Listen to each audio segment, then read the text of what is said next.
So my name is Caroline. I'm the president and CEO at Toca Boca. I want to share something about myself, and instead of sharing what I've done and how I ended up here and all that, which I'm happy to share as well, I just want to share what I play with. And so growing up, I play with, as everyone, a lot of different things, but I think as many kids, you have one sort of play that you like more than others. This is Nalle. And the story is not about how he was my favorite teddy bear when I was a small child and then we split up. Because we haven't split up. And he still lives with us very much. I used to bring him everywhere. When I was an exchange student in India, when I was 24, he came with me. When I hiked in the Himalayas, I could bring 2 pairs of socks, and I somehow got him in there as well. We stopped traveling together around probably 8 years ago or something, because we were traveling and I thought we had been kidnapped, and that was very traumatizing for me. And so after that, my brother advised me that maybe you guys should just stop traveling. So now we don't travel together anymore, but I still, a part of me still believes that he can hear what I'm saying. And so I think pretend play and role playing has been my favorite types of play growing up and still today. Or how many have heard about Toca Boca? So, but even if you know who we are, this is a little bit different than what we've said before. So we're a kids company focused on kids 6 to 9. You have a question? Well, it's not really a question, but that blue guy up there with the glasses, he's on my Toca Boca jammies. Yeah? Nice. Do you know his name? It's Stick Figure. Very creative. Very creative. So we focus on kids 6 to 9-year-olds. We're the #1 kids brand in the digital premium space, and we make cross-media experiences. So for us, this means that we make both digital and physical experiences, and I'll come back more to that, exactly how we define that later. We're super curious about kids, and kids test everything that we do. In total, we are a team of 70 people. This excludes Sego Mini, based between Stockholm and San Francisco. And then we have a sister studio called Sego Mini that is based out of Toronto. But since I'm not Jason, and most of you have met Jason, I'm going to let him speak to everything involves Sego Mini, but of course happy to answer any questions later on about Sego as well.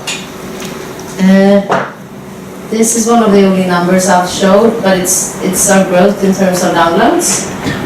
And when you look at this and a lot of other things that we've done, the awards that we've won and how kids interact with our products, you can look at it and you can say, well, this is a success story. And don't get me wrong, it is. It absolutely is, and I'm super proud of everything that we've accomplished.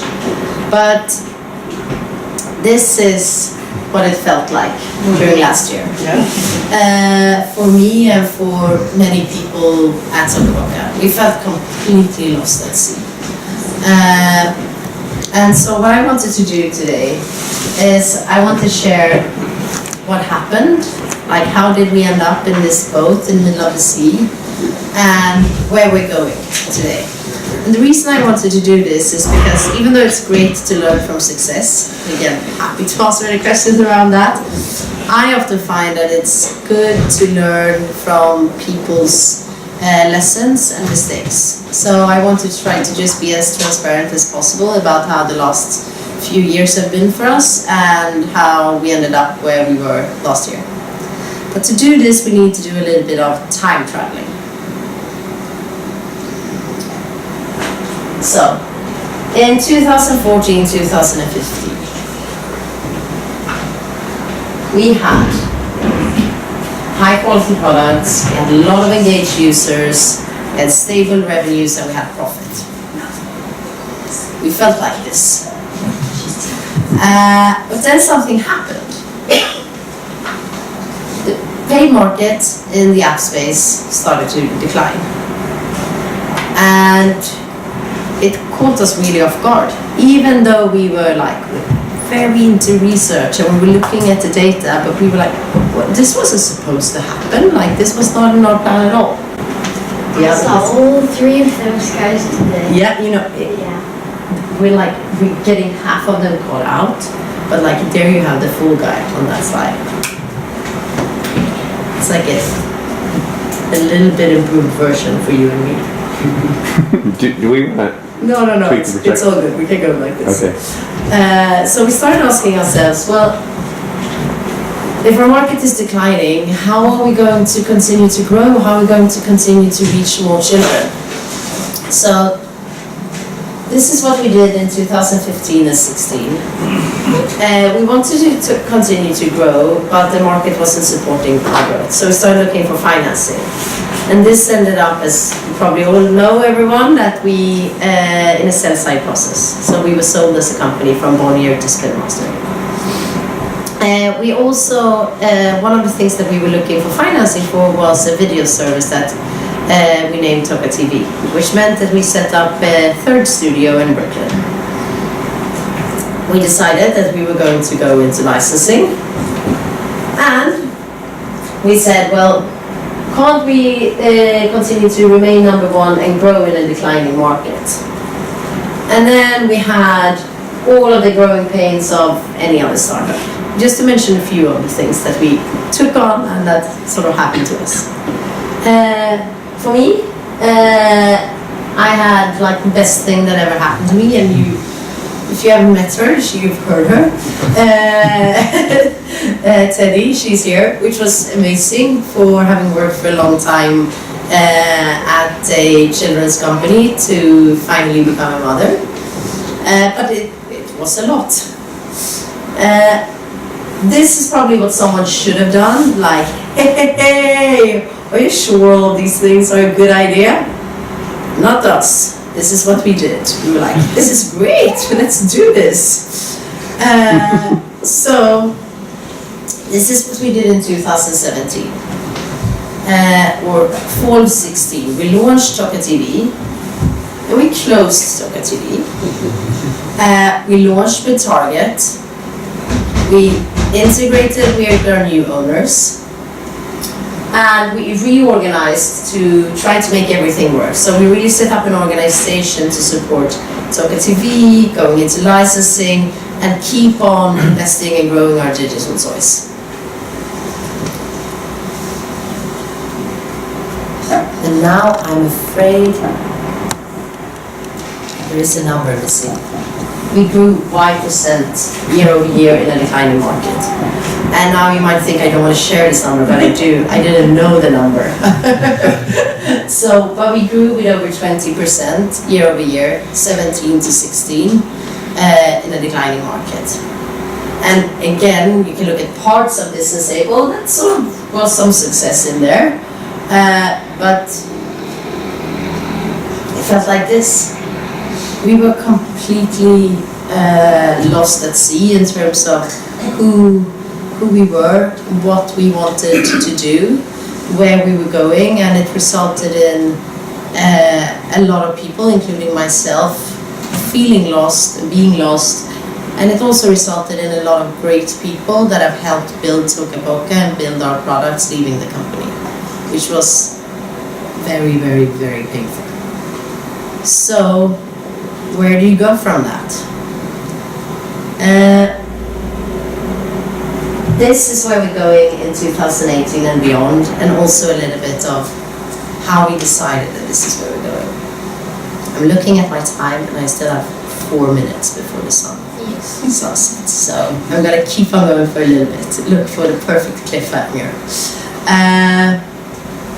I love history, and I love reading about Winston Churchill, and I like this quote: the farther back you can look, the farther forward you're likely to see. So when we found ourselves being a little bit confused, we went back and we asked, well, what do we believe in? Or put another way, why do we do what we do? And when we started asking the real questions, it was quite easy. We believe in the power of play. This is where we've always been at Toca Boca, and this is where we're always going to be. I believe in the power of play because I think the world is a better place if we have more Pippi Longstocking in it, more Where the Wild Things Are, more Daft Punk, and more Eames. I believe that the world becomes more creative, more innovative, but I also believe that just as individuals, when we play, we have fun and we're happier.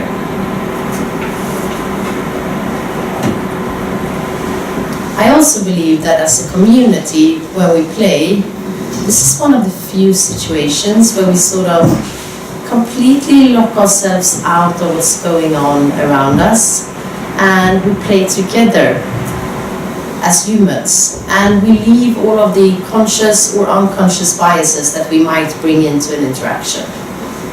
However, for this to happen, for kids to be able to play in this way together, we as makers of kids' products, we need to design products that are inclusive, so that everyone feels curious of joining into what we're playing together. No, I don't know. We also asked some of our friends why it's important to play.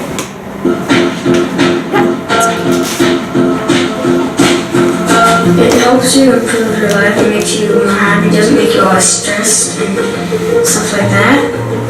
Why is it important to play?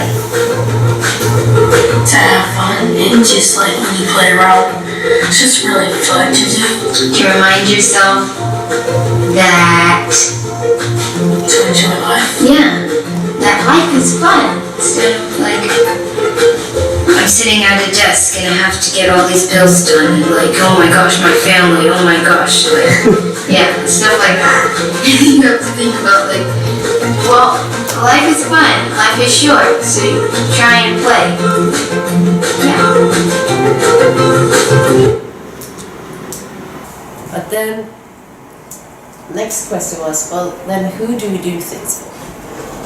You could say, well, how could that even be a question for you guys? Well, part of the answer is this. This is sort of a evolution of our target audience from 2011 to 2017, from a kid's perspective. And so from 2011 to 2014, we were making digital toys, apps for kids focused from age 3 to 6. And that was very difficult in terms of making as high quality digital toys as we wanted to make. But we were very clear on who our target audience was. And then, in this period, we had, first of all, in the digital toy space, we had done a few products that were just skewing older. So we said like, hey, we can do digital toys that are as good for a 3-year-old as it is for a 9-year-old. I mean, remember Nalle? Like, he works for me and I'm 36, right? So he probably worked for me when I was 3 as well. So why can't you make digital toys for that is as good for a 3-year-old as it is for a 9-year-old? Turned out that was a bit more difficult than we thought. And in our other two areas, so we're making consumer products and Toca TV, we said, well, we can't make this wide product for this wide audience. So we decided we would go for around 5, 6 to 9-year-olds. And this also added to our confusion internally, I think more than probably what you guys saw externally. But it meant that we had products coming out for different target audiences in different product areas. And it also meant that all of our communication was very going in all directions. So therefore we asked ourselves, well, then when we're now like looking into the future, what should our target audience be? And as you paid attention on slide number 1, you already know the answer. But again, like in history, we went back in time. So can't see all of the quotes here, but it's from George Bernard Shaw, and it says, we don't stop playing because we grow old. We grow old because we stop playing. So we asked ourselves, well, when do we then stop playing as we grow older? He looks like a fun guy. Very playful guy. That's where we ended up. Oh yes, you get the curve but not the sloth. So we ended up with this. It's a curve that we call the play curve. It illustrates the level of play in someone during someone's lifetime. So on one axis you have the lifetime, the age, and then on the other axis you have the level of play. And since I know that some of you work within academia, this is absolutely not an academic slide, but it's something that we came up with, but it's something that we strongly believe in, and I think that's the most important thing for us. So I'll try to explain how it works. We sort of looked at how do play change as we grow older. So when kids are young, or when we are young, there's a lot of emphasis around that you should play and explore the world through playing, and there is like no end to how much parents or people around kids want kids to play. But then something happens. We all start going to some sort of school, and while school is a good thing for many reasons, it's really not good for the level of play, because all of a sudden kids start spending a lot of time in school, and they also start hearing from the people closest to them, not that like play is important, you should really play, and here is more time to play. They start hearing, have you done your homework? Like, they start hearing from teachers that like, you're not where you should be in math, or you're not like really that as good as you should be with the ABCs and so forth. And so the result is that the level of play in our lives just automatically goes down, because there just needs to be space for other things. And then a little bit depending on who you are, maybe this is not impressive enough, play goes up and down. So you can go to college, there's more freedom, there's more space to play, you can be on average a more playful person than others and so forth. But when we looked at this and we went back to like why we do what we do, believing in the power of play and wanting to see more play in the world, this is where we ended up. If we can try to shift this curve, even just a little bit, but for a lot of people, then there will be more play in the world. And if we can be a voice for the age group that is going to school, a voice that keeps on saying like, hey, play is great, play is important, then that's a voice I really want us to have and to take. So then, how we do what we do. These are our 4 core values: quality, play, inclusion, and innovation. I could spend an hour talking about each, probably, but I will not go into any of them specifically here and now. But if you have questions or want to follow up in any conversations afterwards, let me know.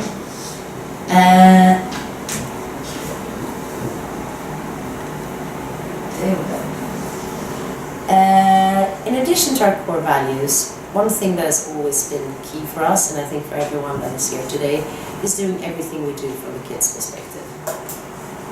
So creating experience directed at kids 6 to 9, and that kids really feel that the products that we do are designed for them and with them.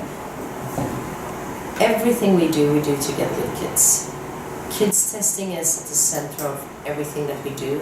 And what I mean when I say kids testing, it's that ultimately they are the decision maker. It's like Maura said before, that kids are the boss. And I think that's really what needs to happen if you are truly going to make products that kids want to come back to and that what they want to return to and keep on playing with. And what we found when designing for 6 to 9-year-olds is that they really, really expect to be listened to when it comes to feature development. And they want to see products that continues to evolve, and they also expect concepts that sort of coincides with their other digital and physical behavior. So we need to not only be very, very in tune with how kids plays with digital toys, but also what goes on in their life as a whole.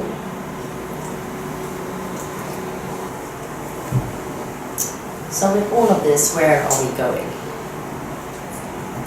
This is our mission. We create experiences together with kids to foster a generation of playful people. And I think if we would have done something similar a few years ago, it would have had a touch of play in there and a generation of playful people. But we would have probably said digital toys instead of experiences. And I think for us it's really important to take a step towards being a bigger part of kids' lives and not just identifying ourselves as a kids company, but also making products across different areas. So what does this mean in practice? I don't know how many of you have played with any of our Toca Life digital toys.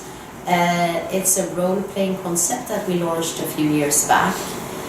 Everything that you do in the digital toy play experience is based around everyday concepts. So we have one product where you play in school, another one where you go on vacation, another one where you go to a farm, to a stable, you play after school, but it's really grounded in the everyday experiences of kids.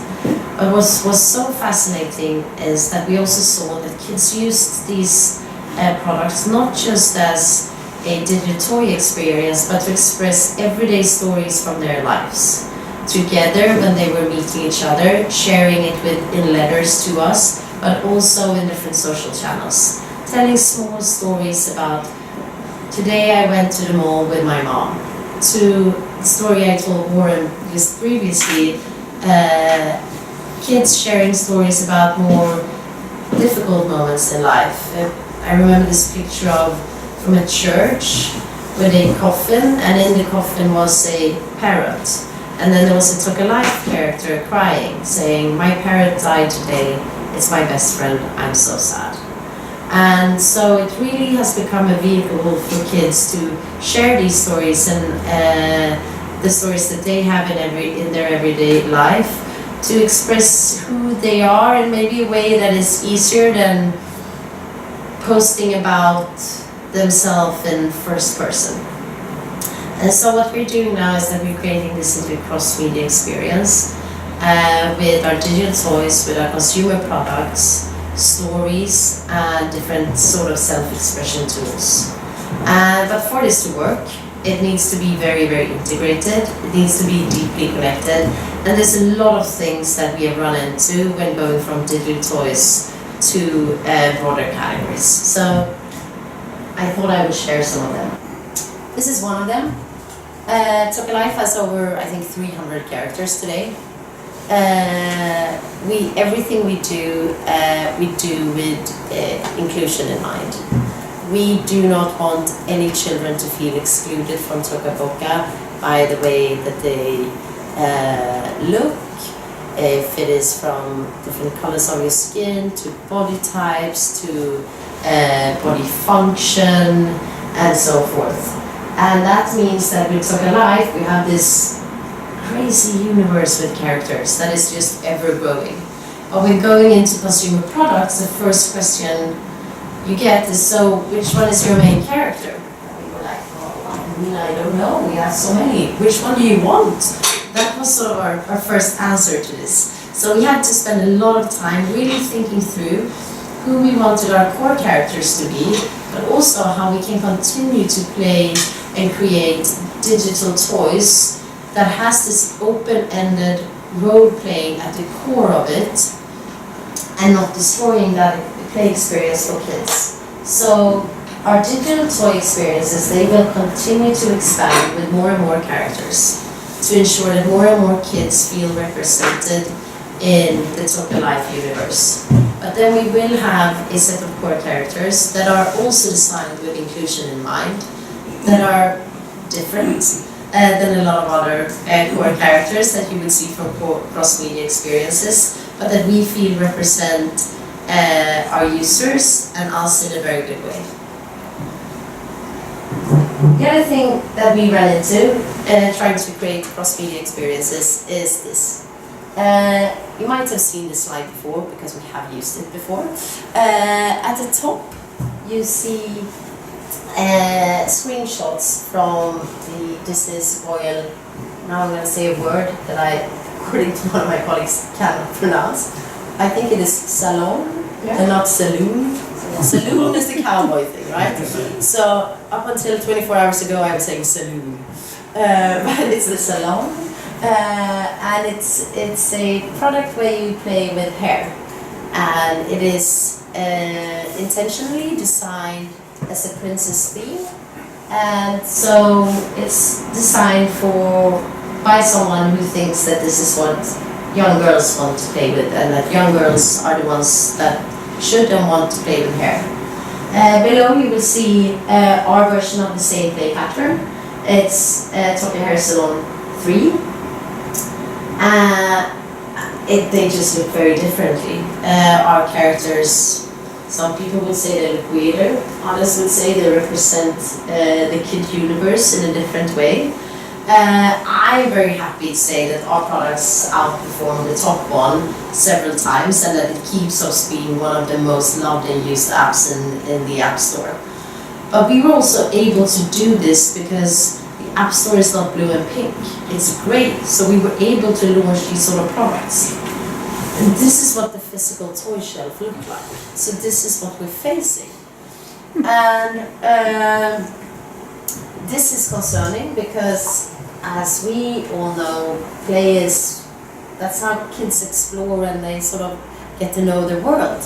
And when the world they meet at the toy shelf of all places, look like this, they are taught biases that they then carry with them throughout their life. And looking at research here, it was a lot better in the 70s than what it is today, both in terms of products but also marketing. The research we looked at said that 70% of all the toys in the 70s were not gender specific whatsoever. It wasn't a big thing to have girls playing captains or boys playing in the kitchen. By the 90s this had completely reversed, and we just keep seeing this happening. So I do not only think it's important, but I think it is our duty to kids to bring in what we have shown work in the digital space to the physical space. That's going to be very tricky. We've already seen that. But we're just going to continue to do this in a way that we feel is in line with our values. So, what have I learned from all this? There's many things, but I've tried to keep it to 5 different things. The first one is consumer behavior and preferences do change. An example of this is what we did with Toca TV. The research behind Toca TV we did first in 2014. And it really showed that there was a huge problem around YouTube. There's still problems there. But parents were very, very nervous around YouTube. And the research we did showed that they were also willing to pay for an alternative. And then it took us, for very good reasons, over 2 years to make a good product to fit what we saw as that user and consumer need. And the reason why it took a long time is because we want to make great products. The problem for us was that when we launched the product, kids loved the product, but parents had just like YouTube Kids had launched, Netflix has started focusing much more on kids, but also parents had become more relaxed around YouTube. It wasn't as bad anymore, they thought, or it was like, it's still a problem, but I'm like okay with it because I sort of know what they do now. And they weren't willing to pay for an alternative like this. And I think had we been more in tune in terms of the changing market and just continued to do the research that we've done in 2014 throughout all of these years, we would have been able to sort of redirect to what we were doing so that we would fit both a product that kids loved, but something that we were able to build a sustainable business around.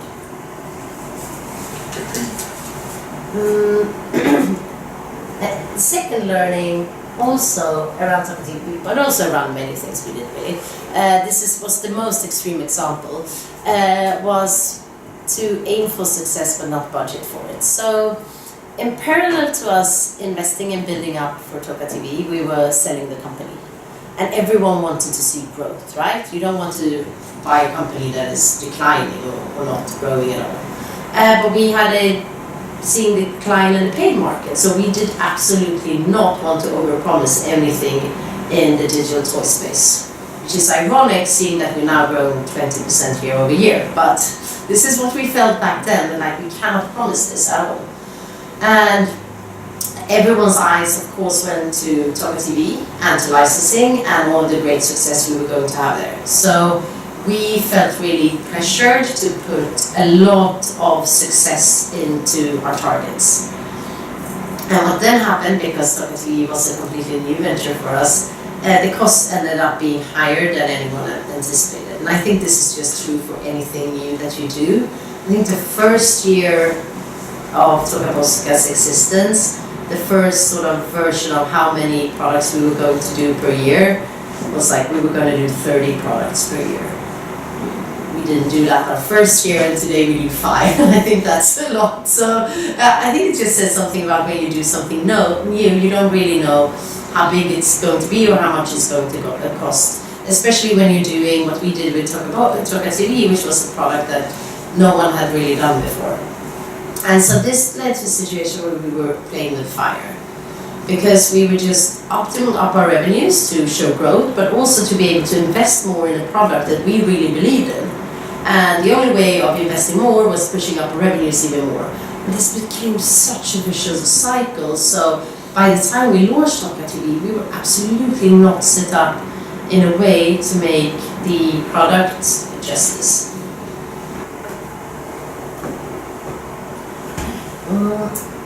The third thing is, I think the target audience here is just really an example of it, is when you are confused about who your target audience is in terms of age or in terms of anything else, then it's not only like the leadership at the company that becomes confused, everyone really becomes confused. And I think it's one of sort of parts of my job to really give people context and to ensure that not only me and the team closest to me, but everyone that we work with know and believe in why, what, who, and how we're doing things. Because otherwise you can have a great team, but it's impossible to do great work.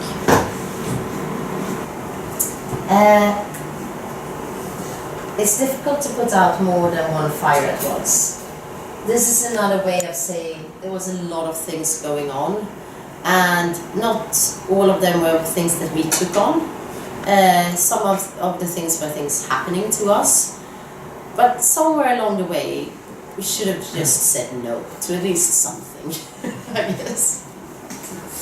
And then the last thing is just have your audience and your team front and center. I think if you do that, then it is easy to stay. Then it's much easier to not lose course, because the more kids tests that I take part in and the more time I spend with our team, the easier it is for me to just keep on and staying true to why we do what we do, who we do it for, how we do it, and what we're doing. So spending time on what really, really matters. And then this guy, I guess it's just a reminder to myself to keep on playing and not forgetting to spend time with him as well. That's it for me. Thank you.